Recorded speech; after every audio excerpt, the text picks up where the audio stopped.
From 1887 until the early 1990s, all of Western science was based on the principle that what happens in one place has absolutely no effect on what happens somewhere else. And now we know that this is absolutely not true. So I'd like to share with you 3 experiments that are absolutely shaking the foundation of Western physics. The first was conducted by a Russian physicist, Vladimir Poponin, in the early 1990s. He came to the United States to finish this series of experiments. And what Poponin did was he wanted to investigate the relationship between human DNA and the stuff our world is made out of, little packets of energy that we call photons, little particles of light, if you want to think of them that way. So the experiment consisted of taking a tube, a glass tube, drawing all the air out of this tube, creating what today we call a vacuum, implying that there's nothing left in this tube. However, we know that there's still something left, these little particles of light. So Poponin measured the particles to see how they were distributed. Did they fly all over the place inside the tube, or were they all accumulated at the bottom, or what happened with them?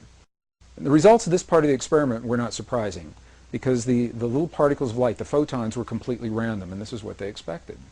The next part of the experiment is where this gets really, really interesting, because they placed some human DNA into this tube. And the human DNA, when they remeasured the photons, the human DNA had caused the photons to form an alignment. The DNA was having a direct effect on the stuff our world is made of. Now, this is precisely what ancient spiritual traditions have always said, that something within us has an effect in the world around us. The second experiment is a fascinating experiment. It's a military experiment. And what they did, in essence, was they took some human DNA, some scrapings from the tissue of inside the mouth of a donor or volunteer, and they placed this DNA in a device that could measure its effects in one room of a building, while the donor that the DNA came from is in another room in the same building. And what they did was they subjected the volunteer to what they called emotional stimulation that would elicit genuine responses of emotion, of joy or sadness or fear or anger or rage in one part of the building, and they were measuring the DNA to see if the DNA would affect to the donor's emotions. Now, why would it?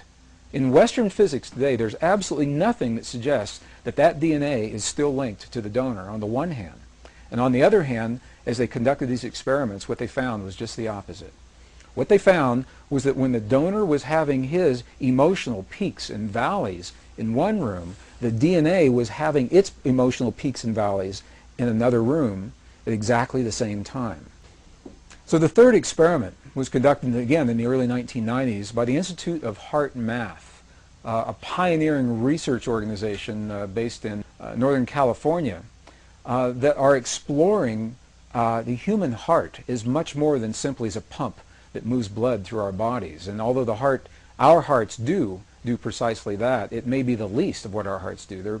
They're discovering that our hearts are the strongest magnetic field in our bodies, and the electromagnetic field that is produced by our hearts has an effect that extends well beyond our bodies.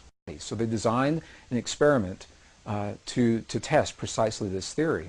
This is no surprise. They took some human DNA and they isolated the DNA and asked individuals that were trained to feel what are called coherent human emotions, very clear emotions of love, appreciation, compassion, or anger, rage, and hate, to have those feelings on demand. And as the people who were trained to have the feelings did so, they measured the way the DNA responded. And what they found was this. They found that in the presence of appreciation, love, compassion, forgiveness, the DNA became tremendously relaxed. And just the opposite is true as well. In the presence of anger, rage, hate, jealousy, DNA was tightened like a little knot. Well, each of these 3 experiments was interesting unto itself. When you put them all together, however, rather than being interesting, isolated experiments, they begin to tell a story. And the story looks something like this. The first experiment, Vladimir Poponin's experiment, said that the DNA in our bodies has a direct effect on our world, on the physical stuff our world is made of on the energetic level. The last experiment shows that human emotion has the ability to change the DNA that's having an effect on the world around us. And the middle experiment, the one that was conducted by the United States Army, shows that whether we're in the same building or 400 miles apart, the effect is the same. We're not bound by space and time. And as a matter of fact, the results of the experiments are saying precisely this, that you and I have a power within our bodies that is not bound by the laws of physics the way we understand them today. Ancient traditions not only recognized this relationship, they invite us one step further, and they left precise instructions in terms of how we apply this in our lives. In the late 1980s, I was an engineer working in the defense and aerospace corporations. I began exploring these concepts as an engineer, looking in the world around me to understand the history of those who have come before us. And it is that thinking that led me into the journeys of some of the most amazing places in the world, from the temples in Egypt, the Andes Mountains in Bolivia and Peru, into India and Nepal, the highlands of central China and Tibet, all through the American desert Southwest, searching for information and clues that would help us to understand how we relate to the world and how we can use this power of feeling, this power that speaks the language, the world around us. And this is precisely what the abbot in Tibet was describing to us. He was describing a mode of prayer that's based in feeling. And he said we must feel the feeling as if the prayer has already been answered. And in that feeling, we are speaking to the forces of creation, allowing the world to respond to us, allowing this field, the quantum hologram, the mind of God, to respond to us with what it is that we are feeling within our hearts. So, rather than praying and feeling powerless in a given situation, dear God, please let there be peace in the world, this mode of prayer invites us to feel as if we are participating in that peace. Just 1972, 24 United States cities were used to conduct an experiment where people were trained to feel the feeling of peace in a very specific manner, and they were strategically placed in these cities. Each city had populations over 10,000 people. And these were documented in some of the very well-known TM studies that were done back in the early 70s. And what happened was, during the time that the people were feeling the feelings of peace, in the community around them, beyond the buildings where they were having their experience, the communities experienced statistically measurable reductions in crime. Violent crimes against people, traffic accidents declined. In some cities like Chicago, where the stock exchanges, the stock market soared while peace was in place. And when they stopped their prayers, all those statistics reversed. And they did this time and time again. And it is so precise that we now know, the statisticians were able to determine precisely the number of people that are required to kickstart, to jumpstart this kind of an effect. So I'll share the formula, and then I'll describe what that formula means. The effect is first noticed when a certain number of people are participating. And that number, the minimum number, is the square root of 1% of a given population. So what does that mean? If you have a city of 1 million people, for example, you take 1% of 1 million on your little calculator, and then you take the square root of whatever that 1% was, and that number tells you how many people are necessary, the threshold number to begin the effect. Obviously, the more people that participate, the greater the effect. For a city of 1 million people, that number is only about 100. In a world of 6 billion people, the square root of 1% of the given population is only about 8,000 people. I had the opportunity during that time to see some video footage of the healing of a 3-inch diameter bladder cancer inside the body of a woman who, by Western medical standards, had been diagnosed inoperable. She had gone, as a last resort, to a medicineless hospital in Beijing, China.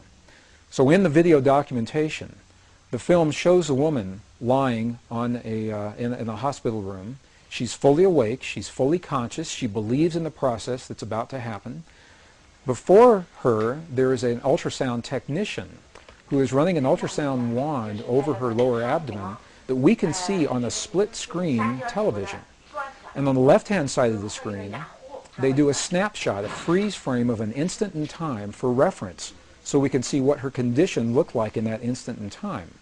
On the right-hand side of the screen, we are able to watch real time as 3 practitioners stand behind her, working with the energy in her body and with the feelings in their bodies. And what they do is they begin to chant a word that to them they've agreed upon, that reinforces the feeling within them that she's already healed. The chant essentially says already healed, already done. And as they begin to have this feeling and to say these words among themselves, on the computer screen, on the television screen, we can watch in real time this cancerous tumor as it disappears in less than 3 minutes real time. It's not like time lapse on a documentary where you see a rose unfold in 30 seconds in something that normally takes days. This literally happens in less than 3 minutes. Her body responded to the feelings of the practitioners who were trained to have the kinds of feelings that they were having. And all they were feeling was the feeling of what it feels like to be in the presence of a woman who is already healed, fully enabled, fully capacitated. They were not seeing her as a woman who was sick, and they weren't saying, bad cancer, you've got to go away.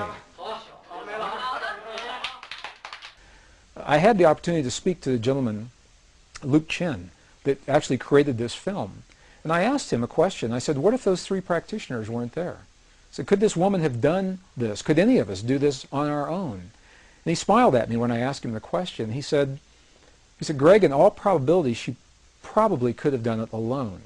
However, there's something about us humans in that we seem to feel more empowered and stronger when we're supported by others in the things that we believe in and in the things that we choose to accomplish. Even more recently, the research has been done by the scientist Masaru Emoto regarding the relationship between human emotion, human feeling, and water drops is showing this relationship even more poignantly. What has happened is that these scientists, this particular research project, has discovered that droplets of water that make up over 70% of our world anyway and 70% of our bodies, that these droplets of water respond to human emotion, whether it is felt in the body or as it is actually written on labels that are placed onto vials of water, and the emotion of the researcher as the labels are being written and placed onto those vials. The vials are then frozen for a specific period of time, removed from the freezing process, and as they begin to thaw, they crystallize. And the crystals are the telltale sign of what is happening with the emotion.